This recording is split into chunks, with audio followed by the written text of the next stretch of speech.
Tablets எல்லாம் எதுவும் சாப்பிட வேண்டியிருக்காது. இது அந்த மாதிரி ஒரு டிசீஸ் வர்றதுக்கு முன்னாடியே நம்ம இதெல்லாம் வந்து சாப்பிட்டோம் அப்படின்னா வருமுன் காப்போ மாதிரி ப்ரிவென்ஷன் இஸ் பெட்டர் தென் க்யூர்ன்ற மாதிரி நம்மளோட எந்த ஒரு வியாதியும் நம்மளுக்கு வராது. சரிங்களா? இது நிறைய பேர் மறந்துட்டாங்க. ஸோ அதனால் நான் இப்போ வந்து இதை ஒரு என்னோடய வியூவர்ஸ்க்காக இது கொடுக்கலாமேன்னு சொல்லி நான் இப்போ கொடுக்குறேன். சரிங்களா ஃப்ரெண்ட்ஸ்? இப்போ இந்த முடக்கத்தான் சட்னி நம்ம தண்ணி ஊற்றாமல் அரைச்சிக்கலாம். சரிங்களா? தண்ணி ஊற்றிட்டா வந்து கெட்டு போயிடும். தண்ணி ஊற்றாமல் நம்ம இதை அரைச்சிக்கலாம்.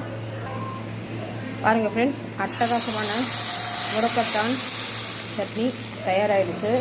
இதை எண்ணெயை நல்லா ஊற்றிட்டு இதை நம்ம கலந்து விட்டு மூடி வச்சிட்டோன்னா இது அப்படியே திரும்பவும் அந்த எண்ணெயோட சூட்லேயே திரும்ப வேகும்.